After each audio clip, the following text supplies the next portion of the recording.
All right, perfect. Yeah. Welcome, everyone, to the very first episode of the Sten podcast. I'm your host, Neil, and we're joined by a very special guest today. He's a Stanford professor and researcher, Manish Saggar. Yeah, nice to be here. Would you mind introducing yourself for all of us? Yeah. Hey Neil, very happy to be here. Thank you so much for having me. I am Manish. Like you said, I'm an assistant professor in the Department of Psychiatry here at Stanford. And I direct the Brain Dynamics Lab here, where we study how brain dynamics or brain dynamically changes in different populations. That's amazing to hear. So jumping right in, your Brain Dynamics Lab does a lot of cool projects, and one of them I looked at was the mapping the brain and the psychiatric disorders. So trying to figure out or using machine learning to better classify them. Do you mind going a little into that and what you're doing for that? Yeah, absolutely. So as you may know that in psychiatry, we typically try to diagnose people based on interviews with the trained psychiatrist who asks questions about their mood and behavior over the past few weeks, and based on that symptom checklist, then they diagnose an individual across different disease categories. Now, one of the bigger goal or ambitious goal is to also include some biological features when we try to diagnose people across disorders. Right. And the easiest one to think of is the brain. But as you also know, the brain is very complex, and it's not easy to associate behavior directly with the whatever we measure in the brain. So one of the ideas that our lab is exploring is, can we look at how the brain activity changes in time, and then can we use that information, the dynamics in themselves, to anchor the behavior into certain patterns that we see. So for example, one could argue that let's say ruminative tendencies, where you are thinking about the same thing again and again, could represent a different kind of brain dynamics pattern than someone who has some kind of attention deficiency where they can't focus on one thing. So if we can pick up different dynamical patterns for different behaviors, the hope is that one day we can then anchor the diagnosis itself into these features. Right. So it seems like this could be a huge game changer in terms of classifying these disorders, especially since, a lot of more basic disorders like ADHD, for example, it's quite easy to misdiagnose them, and oftentimes you have so many children on ADHD medication when it may not be as necessary for them. So this seems like a huge game changer in that sense. Yeah. And also for more serious disorders, helps really pinpoint and takes out that human error of sorts. Yeah, and also like the subjectivity. So we want to be more objective. Just like, many people have talked about this. I'm not the first one, but people talk about how about 100 years ago we were curing fever, but not necessarily figuring out what is the underlying cause for fever. Right. Similarly, in psychiatry, a lot of the solutions or the cures are mostly doing symptom management, and they're trying to figure out how can we reduce symptoms without necessarily going into the biological basis of those. Exactly. Yeah, that's awesome to hear, honestly. And honestly, like when you take a look at a psychiatrist, they're probably seeing 50 to 100 patients a day, and it's very easy to slip up anywhere. And you see a pattern in behavior, and it's quite easy to diagnose that as ADHD or whatever it may be. But in reality, there could be some hidden symptom that they aren't exactly taking a look at. Yeah, I don't know exactly how many people they. Well, I'm not a psychiatrist, so yeah. I don't know. But yeah, you're right. I mean, there are many, like the trained psychiatrists will definitely pick up on the disorders and stuff like that, which is absolutely, I think they can do it. There are multiple issues though. One is how compliant the patient is. Sometimes they're not Right. as compliant. The other thing is, in psychiatry we also talk about there is a large degree of comorbidity, meaning the same symptoms show up in different diagnoses and different classifications and classes of disorders. Exactly. So then how do you deal with them? So in the field is very open to change, and very much thankfully so is letting people like me who come from interdisciplinary backgrounds to try different methods and see if we can help out in some way, again linking behavior with circuits or brain dynamics, circuit function like dynamics. Yeah, that's awesome to hear. Going a little into your background, I know you were originally a computer science major and now you're doing more neuropsychiatry, neuroscience. What sort of led you from computer science into psychiatry? Because they're Great question. Yes, so yes, you're right. I did my undergrad in information science, information technology, came to US, UT Austin. I started PhD in computer science, and we were trying to make robots play soccer, which is way more fun, I guess. And then I met a monk almost serendipitously at Google when I was doing an internship there as a grad student, and that monk talked about how they are taking a bunch of people into a meditation retreat setting. His name was Alan Wallace, and how they are studying how the brain activity changes over time when they meditate 6 hours every day. And I thought that's way more fun than robots. And as you know, I have personal interest in meditation as well. Right. So I jumped on this and I was like, Alan, how can I be part of this? And he quite gently asked, what do you know about the brain? And I was like, well, I have one, apparently, but I don't know much. And then he put me in touch with another professor, Clifford Saron, who eventually became my co-advisor for PhD from UC Davis, who was leading this project called the Shamatha Project. And with his guidance and with my advisor, Risto Mikulainen at UT Austin, I was able to get almost 2 years of training in neuroscience courses, and then I went back to Cliff and Aaron, and they were very happy to then give me access to the data, and then we together worked on understanding how the brain changes when people meditate so much. And neuroscience is one of those things where once you get in, it's very hard to get out. Right. And then I applied to Stanford, to Dr. Alan Rees's lab, who was at the time the vice chair of psychiatry at Stanford, and he graciously admitted me. And since then, we have been working on applying computational algorithms to understand and anchor, like I said, psychiatric diagnosis into biological features. Wow, that's quite the interesting story. Meeting a monk of all people. How did he end up at Google? Do you know? Yeah, there was Google has a special program called Google Tech Talks or something. Okay. And somebody, I think, invited him to give a talk. That's very interesting. Yeah, well, lucky me. Yeah, that's a really cool journey.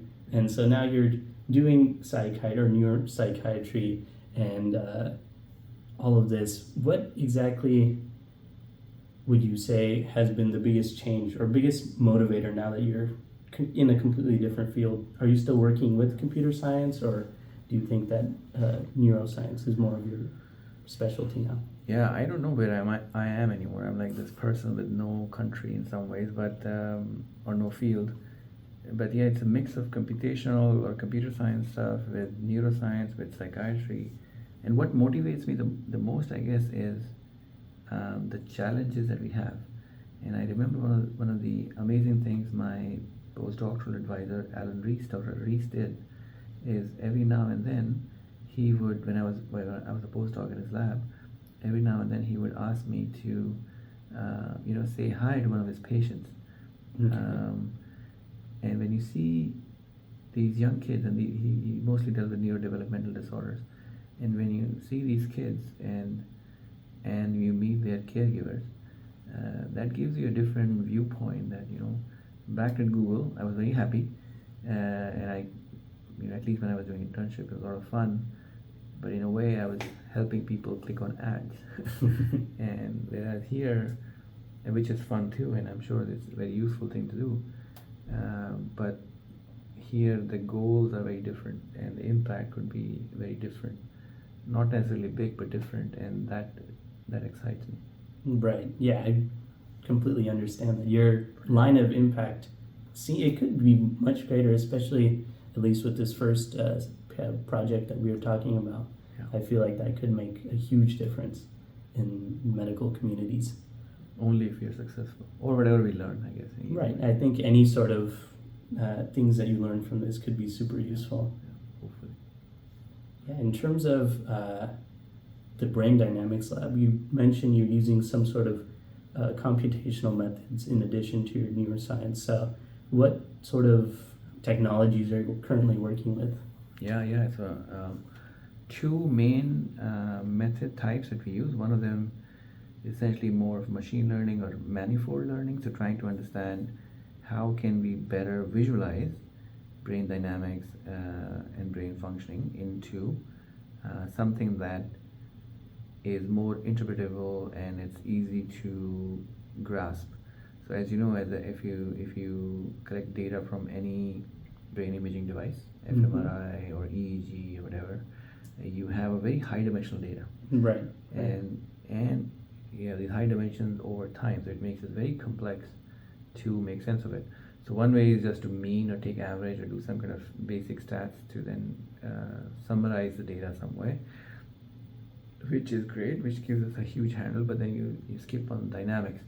So the idea that we are pursuing or trying to pursue is how can we capture the shape, the overall underlying shape of the data without necessarily averaging the data across time, space, or across people. So trying to generate insights at a single person level so that a clinician can use these methods down the line and help every person that walks in the door.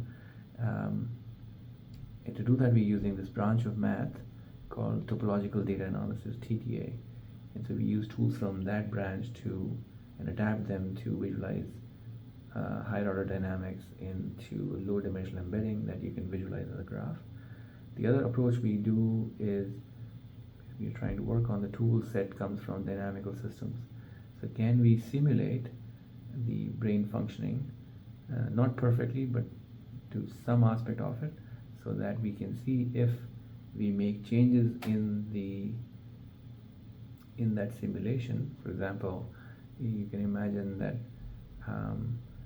like I mentioned earlier, that if we simulate somebody's brain dynamics and it's kind of fluctuating at certain frequency, then in silico or in the simulation we can change parameters in such a way to say, hey, how can we transform that frequency from one, let's say, range to another.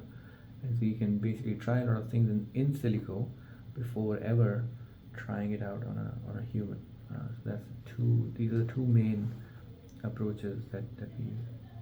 Okay, very interesting. The idea of simulating the brain fascinates me a lot. Do you mind going into that a little more? Yeah, absolutely. And it's been around forever, so but keep in mind, and we also almost always hopefully keep in mind that all simulations or all models are not perfect. Pretty much Of course.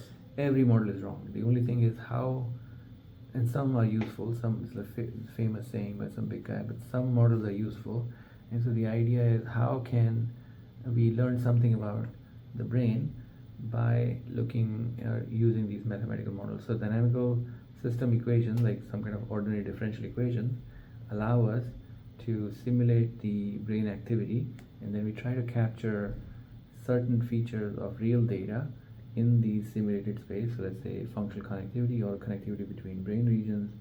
And once we get that kind of calibration done, then we can play with the model parameters and see whether we can change the overall functioning in one way or the other. Does that make sense? Yeah, that makes sense. Yeah, that's really interesting. In terms of these simulations and all this other software you work with, what sort of requirements in terms of processing power do they require? Are you using research clusters, or is it something you can run on a laptop?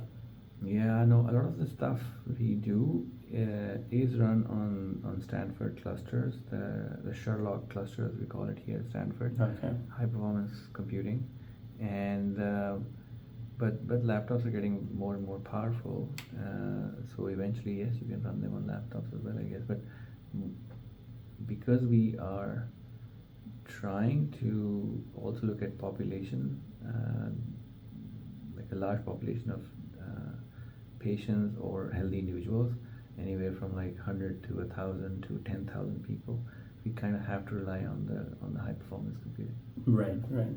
But I guess eventually at some point, hopefully, Yeah. we'll be able to take this software and be able to run it at any doctor's office, for example. Absolutely.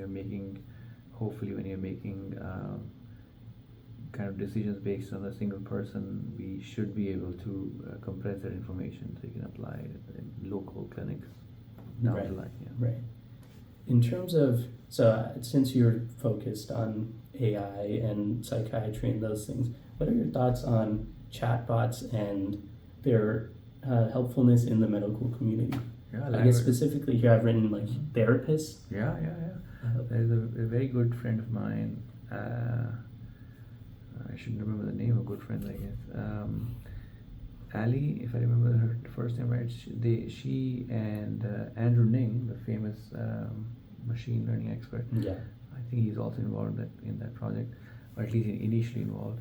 They came up with this very cool chatbot called VBot, if I remember the name right, where they exactly did that using large language models or similar models. They tried to provide some help to the patient. So what happens is that even though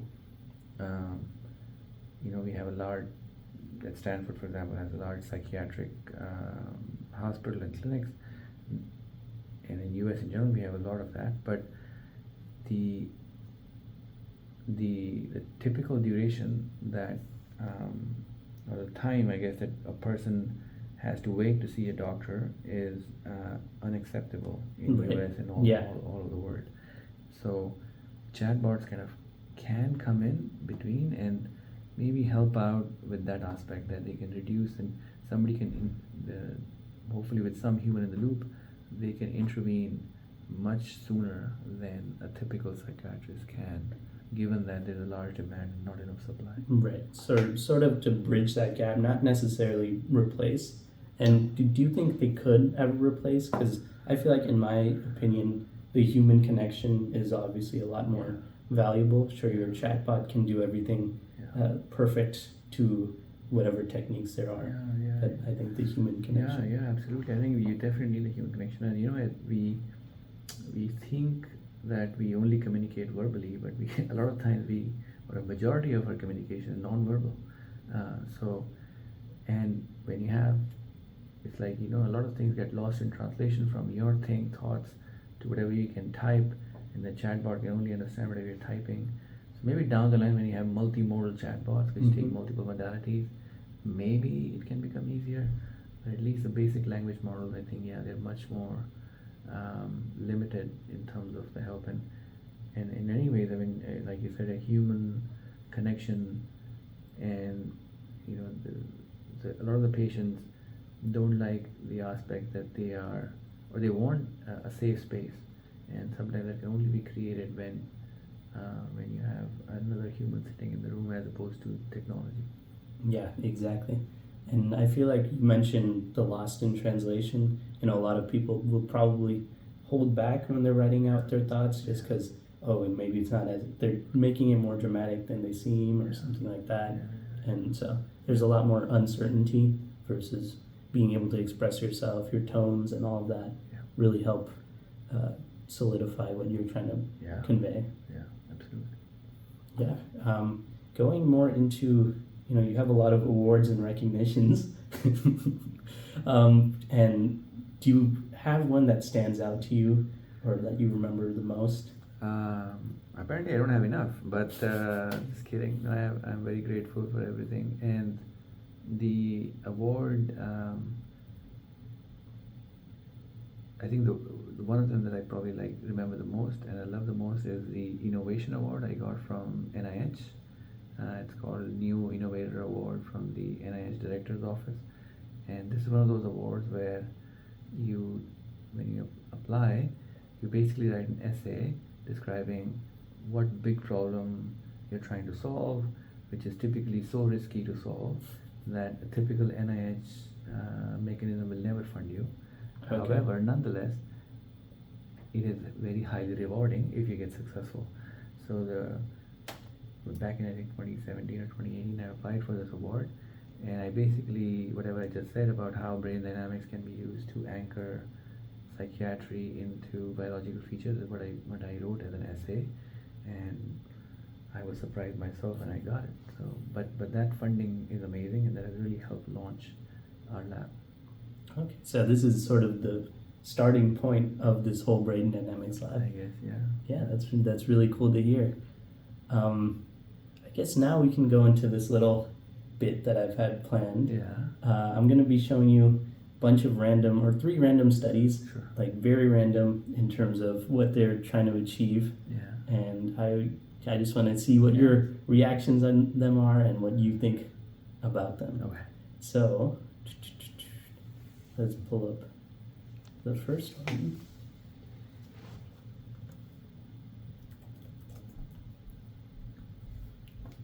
Well, music induced what?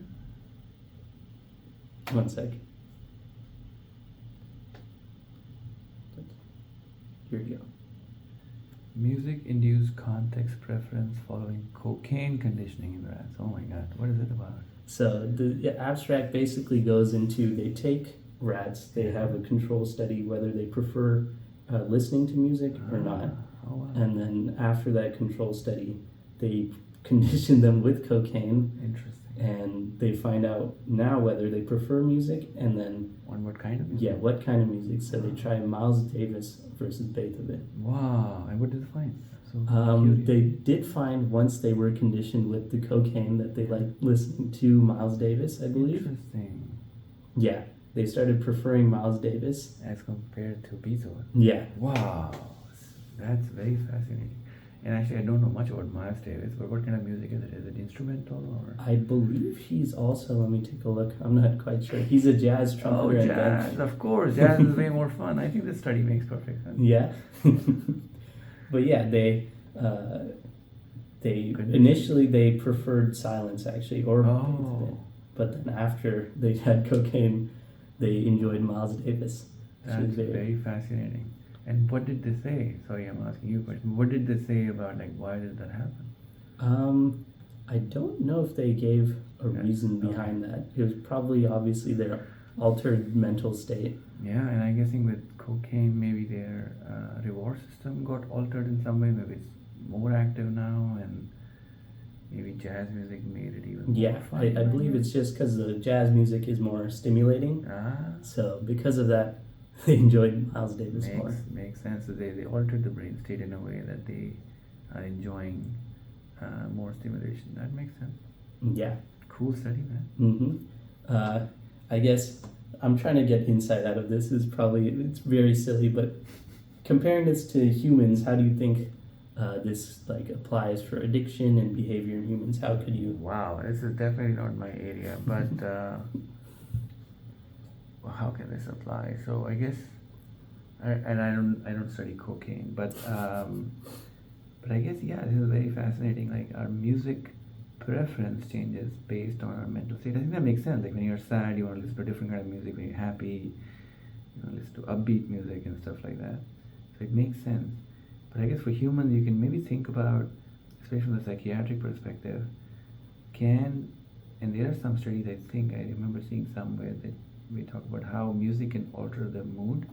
So I would go the other way around. So rather than, you take a drug that alters your music preference, can you do the other way around and use music to alter your mental state? That would be phenomenal if we can create interventions. I'm sure there already are people working on this, where different kinds of music can help you, alter your brain dynamics in a way that you come out. There's a phenomenon in physics called entrainment, where can you entrain your brain waves based on external stimuli. So I think that would be fascinating.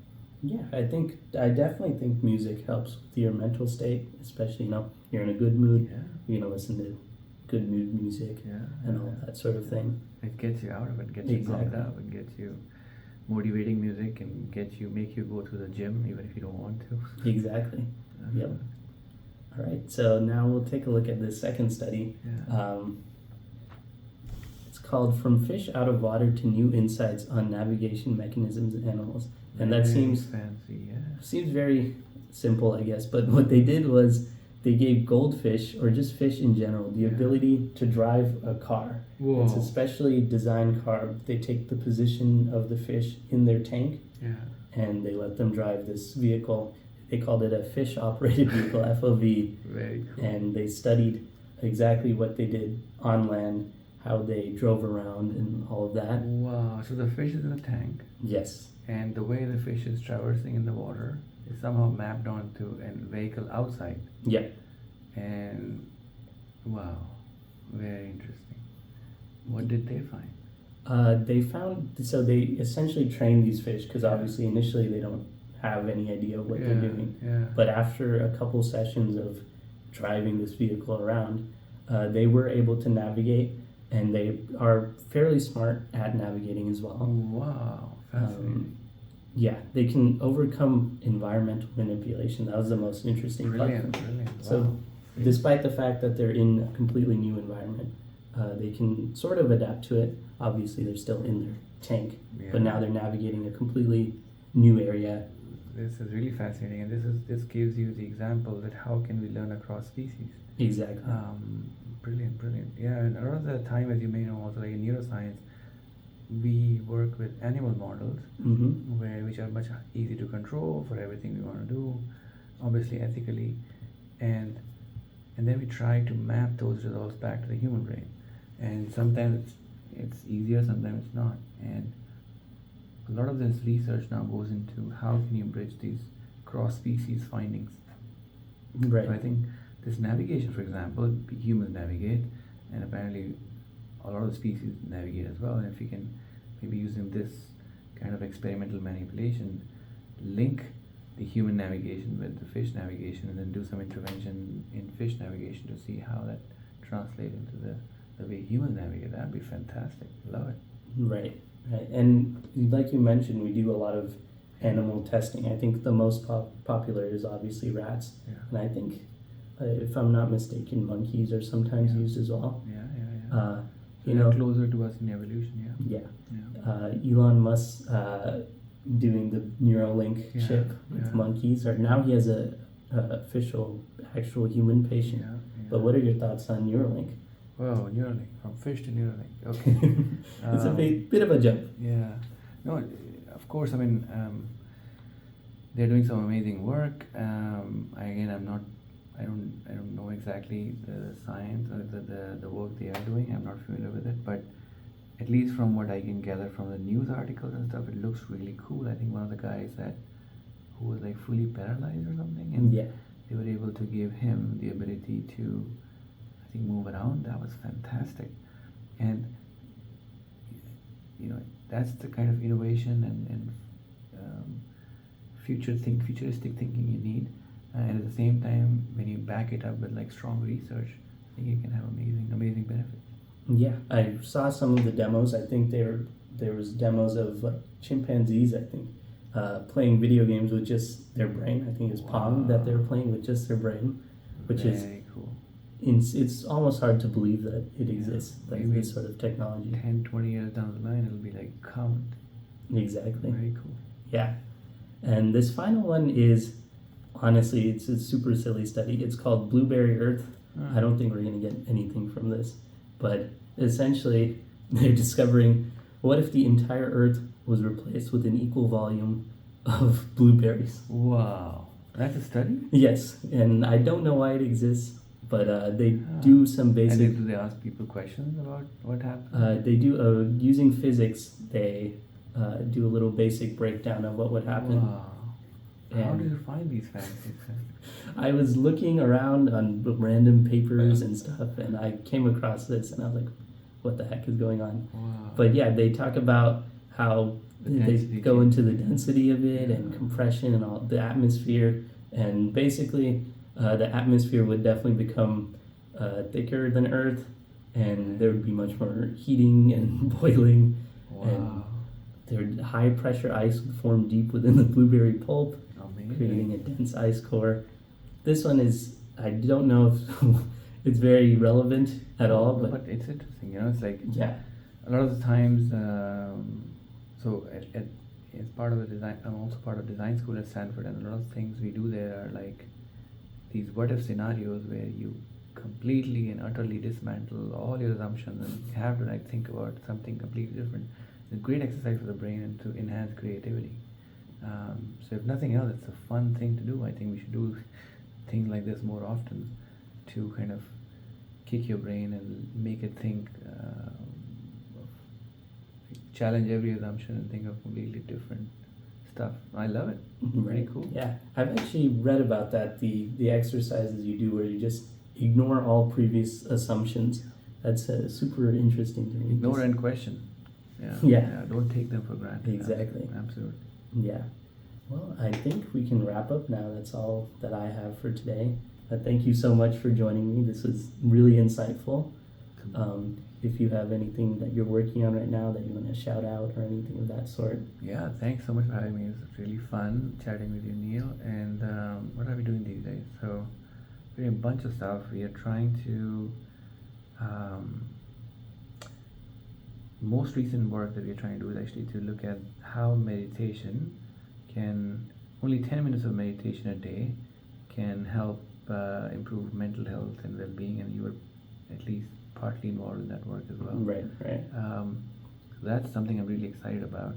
The next step for this kind of work is to see if we can use meditation potentially as an intervention in psychiatric disorders as well. That would be fantastic if we can, supplement whatever other interventions are out there with meditation, even if it's only 5-10 minutes meditation each day. I think that's what I'm really excited about. Yeah, that sounds super cool. Just 5 to 10 minutes can make a difference. Huge. That's all the more better for everyone. Completely agree. Well, thank you so much for joining. Thanks, Neil. Take care. Yeah.